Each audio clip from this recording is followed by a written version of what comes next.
Hey everyone, this is Hozier backstage at the Late Show with Stephen Colbert, and I will be answering some of your questions that you've sent in.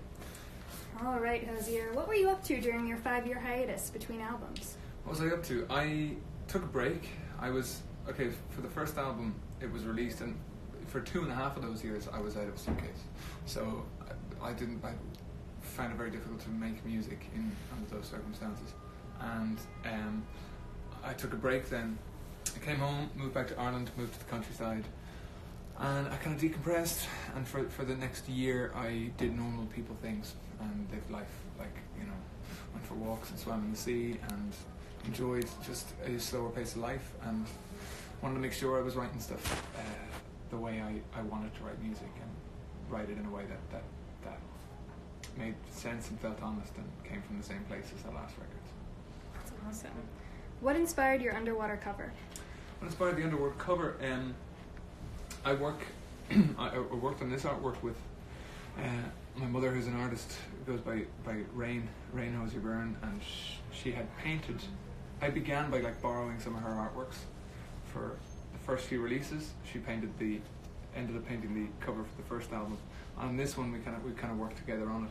I think she had heard a few demos. There's a lot of lyrics across the songs that deal with, or look at, or play with the idea of the sea levels rising, or kind of us returning to the sea, or all of us maybe, the world ending in different ways. And there's elements of that. And I think there's just something kind of fairly oppressive about the image of somebody sitting down in a room they can't get out of as it fills with water. So that's sort of what went into that. So you mentioned your mom, and both of your parents are artists. So how did they kind of influence your career? Yeah, both are artists. My dad was a musician more so before I was born. He played a huge amount of live music, specifically a lot of blues music. So his record collection and all of his cassettes and stuff was my education into music.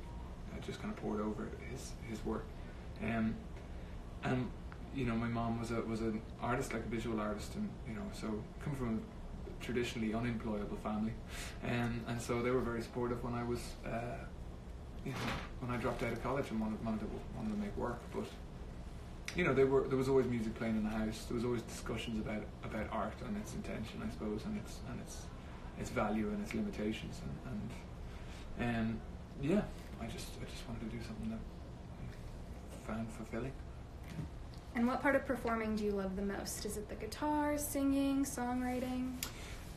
Singing actually is my favorite part of performing, because I was a singer before I played guitar, and I was a singer before I played keyboard or anything like that. So I consider the guitar a tool to use to get the noises I need out of it, and so for me it's singing. I get more enjoyment.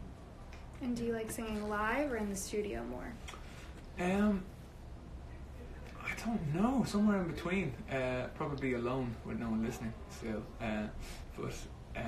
No, live is very, very fun. Singing in the studio is when you're demoing, or studio. Yeah, that's really, you do 20 takes to try and capture something that might happen once on stage. So either live or not studio anyway. What's the most Bray, Ireland quality about you? What's the most Bray, Ireland quality about me? The Bray, I'm often attributed to for being from Bray, which offers me more street cred than I deserve. I went to school just outside of Bray, but what's the most Bray, Irish quality? I don't know.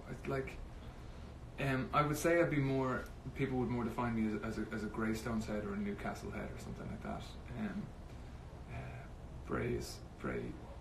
I'm not quite deserving of the term of being the most Bray, but I'm swimming in the sea in the summer and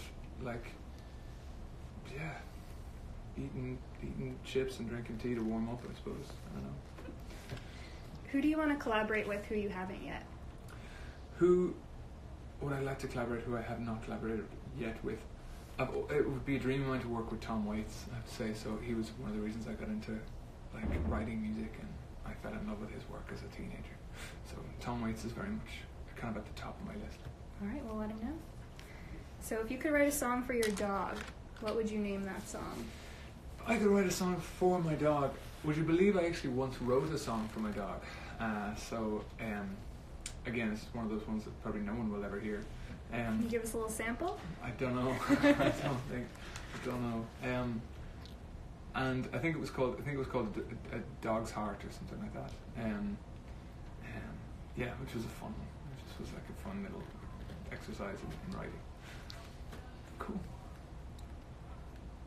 Oh, thank you. And listen, this has been really, really fun.